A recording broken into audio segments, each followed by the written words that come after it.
নজরে যদি আসে আমরা এটা করবো পরবর্তীকালে, এবং সেটা নিশ্চয়ই আপনাদের মাধ্যমে আমরা জানিয়ে দেবো। একটা বিষয় সেটা হচ্ছে যে আমরা দেখেছি যে অন্যান্য যে কোর্টগুলো রয়েছে, লোয়ার কোর্ট বা হাইকোর্ট, যেরকম কোর্টগুলো যেরকম মামলার একটা চাপ থাকে, সেরকম ধীরে ধীরে কিন্তু কনজিউমার যে কোর্ট, সেই কোর্টেও কিন্তু মামলা একের পর এক বাড়ছে।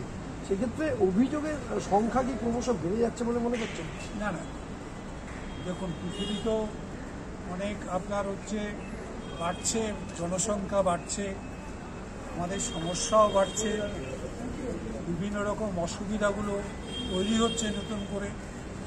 সুতরাং মানুষকে ঠকানোর বিভিন্ন রকম বা প্রতারিত করার বিভিন্ন রকম উপায়গুলো বের হচ্ছে নতুন নতুন করে।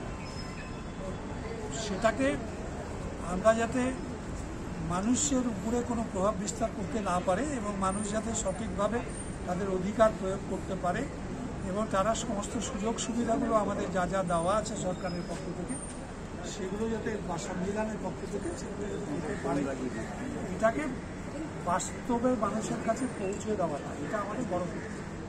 আমাদের ডিপার্টমেন্ট এটা নিয়ে আমাদের অফিসাররা এবং কর্মচারীরা এর সঙ্গে যুক্ত যারা আছেন তারা নিরলসভাবে পরিশ্রম করছেন এবং যাতে সমস্ত মানুষকেই আমরা মানুষের ন্যায্য অধিকারটুকু পাইয়ে দিতে পারি এবং কেউ যাতে প্রতারিত করতে না পারে।